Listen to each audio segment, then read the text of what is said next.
So we're going to remove the air filter. This is the air filter housing. There's a couple of clips. Sometimes there's screws that attach this down. In this case, we just have a couple of little latches here. And you want to be kind of careful with your coolant hoses here and just pull that back. And there's a couple little tabs that slide in here to seal it. And we just pull out the air filter.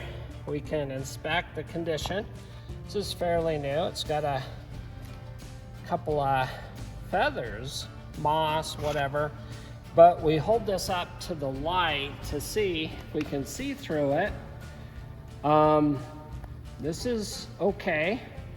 If we can see light through it, it's good. If it's all plugged up, full of mud, oil, we definitely want to replace it.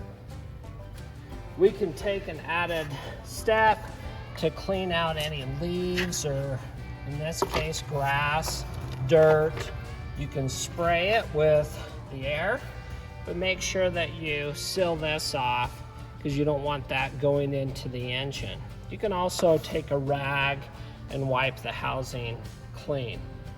When we put a new filter in, same way as we removed it, just reverse order. We're just going to make sure it seats down in the little housing, and then we just put the clip back on, and then the clip over here back on, and that's it.